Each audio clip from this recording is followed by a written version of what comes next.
அண்மை செய்தியை பார்த்துக் கொண்டிருக்கிறோம். ஈரான் இஸ்ரேல் போர் விவகாரத்தில் தேசிய நலன் கருதி உரிய முடிவெடுக்கப்படும் என்று மத்திய அரசு தெரிவித்திருக்கிறது. கூடுதல் விவரங்களோடு இணைகிறார் செய்தியாளர் சுசித்ரா. சுசித்ரா, விவரங்கள்.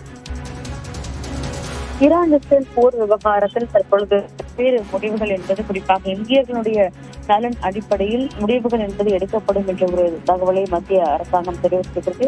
முக்கியமாக பல்வேறு கட்ட பாதுகாப்பிற்கான மத்திய அமைச்சரவை கூட்டம், உயர்மட்ட குழு கூட்டம், வெளியுறவுத்துறை அமைச்சருடைய பல்வேறு ஆலோசனைகள் என்பது ஈரான் இஸ்ரேலுடைய பதற்றமான போர் சூழல் மற்றும் அந்த பகுதியில் குறிப்பாக வளைகுடா நாடுகள் ஈரான் இஸ்ரேல் உள்ளிட்ட பகுதியில் சிக்கியிருக்கக்கூடிய இந்தியர்களை மீட்பது தொடர்பான பல்வேறு ஆலோசனைகள் நடத்தி வரும் நிலைதான் இந்தியர்களுடைய பாதுகாப்பை முன்வைத்து என்ன நடவடிக்கைகள் எடுக்க வேண்டும் என்ற ஒரு திட்டங்களை மத்திய அரசு தற்போது நடவடிக்கைகளாக எடுத்து வருவதாகவும், அதன் அடிப்படையில் வளைகுடா நாடுகள் ஈரான் இஸ்ரேல் உள்ளிட்ட நாடுகளிடம் தொலைபேசி மூலமாகவும் தலைவர்கள் இந்தியாவுடைய வெளியுறவுத்துறை அமைச்சர் உள்ளிட்டவர்கள் பேசி அந்த மீட்பு பணிகள் தொடர்பான ஆலோசனைகளும் அவர்கள் நடத்தி வருவது முக்கியமாக இந்த விவகாரத்தில் தான் உரிய நடவடிக்கைகள் என்பது இந்தியர்களுடைய நலனை முன்வைத்து எடுக்கப்படும் என்ற ஒரு தகவலையும் தெரிவித்திருக்கிறது.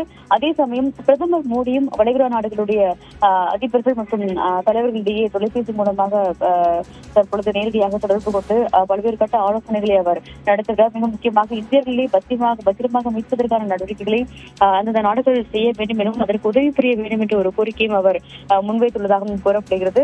மிக முக்கியமாக வளைகுடா பகுதியில் இருக்கக்கூடிய ஓமனுடைய அதிபர் சுல்தான் ஹத்தீம் பின் தாரிக் மற்றும் குவைத்தினுடைய இளவரசரிடமும் அவர் ஆலோசனை நடத்தியுள்ளது மிக முக்கியமாக பார்க்கப்படுகிறது. அது மட்டுமல்லாமல் இந்த விவகாரத்தில் இந்த நாடுகள் குறிப்பாக வளைகுடா நாடுகள் மீது நடத்தப்பட்டுள்ள தாக்குதல் தொடர்பான ஒரு வருத்தத்தையும் அவர் தெரிவித்துள்ளது மிக முக்கியமாக பார்க்கப்படுகிறது. குறிப்பாக அனைத்து நாடுகளுமே வன்முறையை, இந்த போர் சூழலை கைவிட்டு அமைதியான முறையில் பிரச்சனையை தீர்ப்பதற்கான ஒரு சுமூக முடிவை எட்ட வேண்டும் என்ற ஒரு வலியுறுத்தலும் இந்தியாவுடைய தரப்பிலிருந்து இந்த நாடுகளுக்கு, வளைகுடா நாடுகளுக்கும் வைக்கப்பட்டுள்ளதாக மத்திய அரசாங்கம் தெரிவித்திருக்கிறது. மிக முக்கியமாக இந்தியர்களுடைய மீட்பு சுமார் 1 கோடிக்கும் அதிகமான இந்தியர்கள் இந்த பகுதிகளில் இருப்பதை கருத்தில் கொண்டு அவர்களை பத்திரமாக அங்கிருந்து தாயகம் திரும்ப அழைத்து வருவதும் போர் சூழலை முடிவிற்கு கொண்டு வருவதற்குமான ஒரு நடவடிக்கையை எடுப்பதற்கான ஒரு நடவடிக்கைகளுக்கு இந்தியாவானது எப்பொழுதும் துணை நிற்கும் என்ற ஒரு கருத்தையும் நம்பிக்கையும் பிரதமர் மோடி வளைகுடா நாடுகள் ஈரான் இஸ்ரேல் உள்ள தலைவர்களுக்கு வழங்கியுள்ளதாகவும் மத்திய அரசு தெரிவித்துள்ளது. விவரங்களுக்கு நன்றி சுசித்ரா.